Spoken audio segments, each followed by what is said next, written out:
Por cientos de años, teólogos y estudiosos de las Sagradas Escrituras han tenido un debate sobre la serpiente de Génesis 3. La mayoría decide no cuestionar la palabra literal escrita y se mantienen firmes afirmando que la serpiente era justo eso, una serpiente común y corriente. Otros son un poco más astutos y dicen que Satanás tomó la forma de la serpiente para engañar a Eva. Y ambas hipótesis son posibles, pero cuando miramos más a fondo y estudiamos la historia y el contexto cultural de la época, al igual que la parte etimológica de las palabras, nos damos cuenta que aquí estamos lidiando con algo mucho más que una simple serpiente o un ser que tomó forma de serpiente. Así que veamos lo que tiene que decir la palabra al respecto.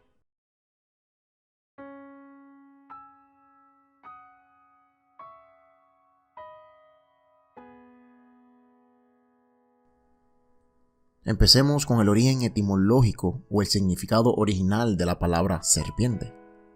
En hebreo, la palabra serpiente se traduce a Nahash.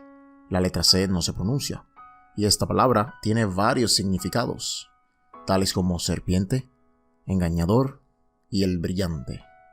Así que rápidamente podemos ver que en el contexto de Génesis 3, la serpiente en realidad sí es una serpiente, pero a la misma vez es algo más. Si buscamos en la Biblia, podemos ver que esta palabra se usa para describir seres espirituales que brillan como el fuego. En Daniel 10:6, el escritor usa la palabra derivada de Nahash para describir a un ser brillante, y nos dice: su cuerpo brillaba como el topacio, y su rostro resplandecía como el relámpago. Sus ojos eran 2 antorchas encendidas, y sus brazos y piernas parecían de bronce bruñido. Y aquí usa la palabra Nahoshesh, que es una palabra derivada de Nahash para describir el bronce bruñido, o sea, el brillo de este ser. Y el texto nos dice que este ser lo era el ángel Gabriel.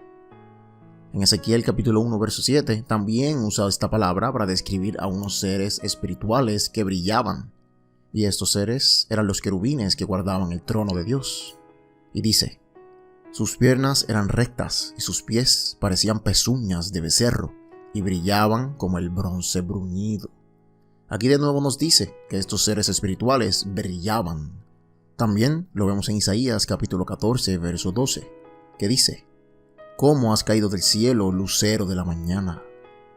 Aquí la palabra para lucero de la mañana lo es Helel, que significa el brillante o el que brilla.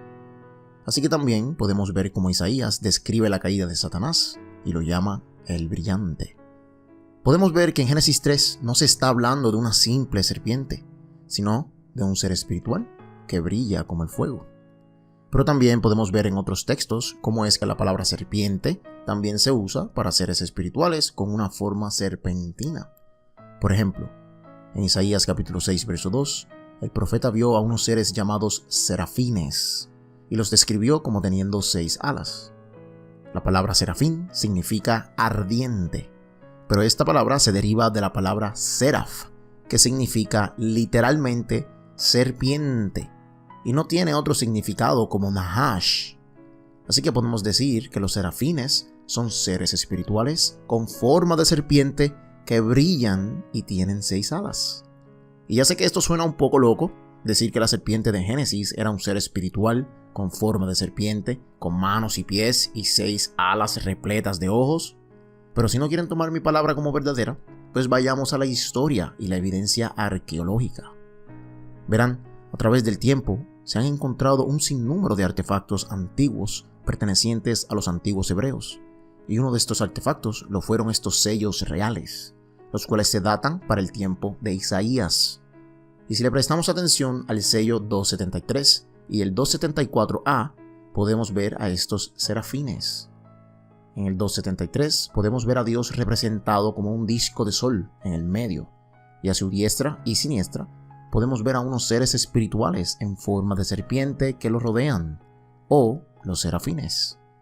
Y en el texto de este sello podemos ver que le pertenecía a un hombre que era parte de la corte del rey Ahaz de Judá. Ahaz era el 12º rey de Judá, y este tuvo varios encuentros con Isaías. Así que es probable que estos sellos fueron hechos en honor a la visión de Isaías en el capítulo 6. donde ve a Dios sentado en su trono y rodeado por serafines. Así que podemos decir que en realidad lo que él vio fue ese gran resplandor con estos seres serpentinos rodeándole y alabándole. Y para más evidencia podemos ver el sello 274A, donde podemos ver a Dios sentado en un tipo de trono, siendo servido y alabado por un tipo de ser serpentino con alas. Y en los demás sellos podemos ver a otros querubines con forma serpentina y 4 alas. Y la diferencia entre querubín y serafín no es mucha, porque cuando habla de querubín se refiere a la descripción ocupacional del ser espiritual. Los querubines son guardianes del trono de Dios. Pero cuando habla de serafines se refiere a una descripción ontológica del ser espiritual, o sea, su físico y atributos. Así que los serafines son un tipo de querubín. Y basándonos en toda esta evidencia, podemos decir con seguridad que el consejo divino del Señor se compone de todo tipo de criaturas diferentes. Y en este caso, podemos afirmar que los serafines, que lo adoran día y noche, son seres serpentinos brillantes con 6 alas. Así que cuando Génesis 3 nos habla de una serpiente, en realidad está hablando de un ser espiritual brillante con forma serpentina con 6 alas, el cual es de la misma clase que los serafines de Isaías capítulo 6. Pero como ya saben, algunos rechazan esta idea de que la serpiente del jardín fuera otra cosa que una simple serpiente, y se basan en el verso 1 de Génesis 3, donde dice que la serpiente era un animal más del campo, así que no puede ser un ser espiritual. Pero esto raya en la ignorancia, porque si leemos bien el verso, dice que la serpiente era más astuta que todos los animales del campo, pero no dice que era parte de esos animales. Solo hace falta estudiar más a fondo para darnos cuenta que en las culturas antiguas no existían las diferencias entre lo espiritual y lo físico. No había una dimensión espiritual por encima de la física, sino que todo el mundo físico era el reino de Dios y de sus criaturas. Y esto nos dice que para los antiguos un ser espiritual no era diferente o mayor a un ser físico. Por tal razón, le llamaron simplemente serpiente, porque para ellos estos seres eran una serpiente más, pero diferentes en apariencia. Otro ejemplo es cuando Dios maldice a la serpiente y le dice que se arrastrará sobre su vientre. Esto es absurdo, porque eso es precisamente lo que hacen las serpientes. Así que no podemos decir que antes de ser maldita, las serpientes andaban paradas todo el tiempo, porque eso es una contradicción biológica. Pero si miramos más de cerca, podemos ver que el Señor la está sometiendo a un estado humillante de disciplina, donde ahora Satanás ya no sería libre como antes, sino que ahora se sometería totalmente al Dios del cielo para hacer su voluntad de la manera que él vea correcto. Y un ejemplo de eso lo vemos en el libro de Job, donde Dios le da permiso a Satanás de hacer lo que quiera con Job, menos matarlo. Y efectivamente Satanás obedece a Dios y no mata a Job.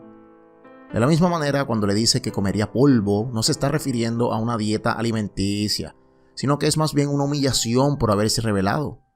Y ya que el polvo siempre se usa para denotar lo más bajo o cosas sin importancia, como lo es la descripción del Seol en Isaías 26, o ser convertidos en cenizas por ser malvado, según Ezequiel 28. Y por último, cuando le dice que su cabeza será aplastada por la semilla de la mujer, se refiere a su final, el cual tomó lugar en la cruz de Cristo.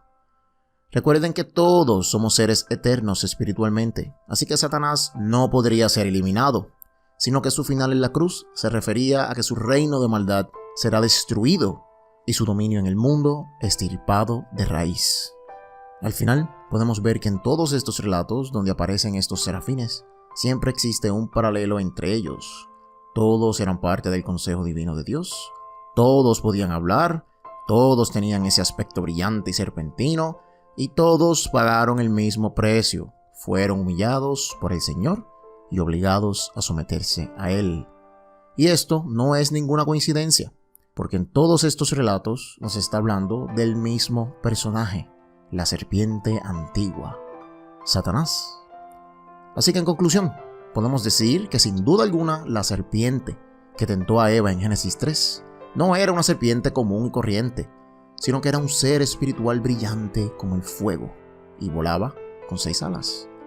Por tal razón, Eva no tenía ningún problema en hablar con él, porque en el Edén habían todo tipo de seres espirituales en todo el campo, ya que este lugar era el templo de Dios aquí en la tierra. Así que al final, la historia de Génesis 3. Se trata de un serafín que pertenecía al consejo divino de Dios, el cual se rebeló y pecó, y fue echado de dicho consejo para ser humillado por el resto de la eternidad. Si te gustó este video, recuerda suscribirte y apretar la campanita de las notificaciones. También me puedes apoyar con tus donaciones para ayudarme a hacer más videos como este, así que conviértete en uno de mis patrones hoy. El link está en la descripción. También déjame un like y un comentario, y nunca olvides que la verdad se encuentra en los secretos.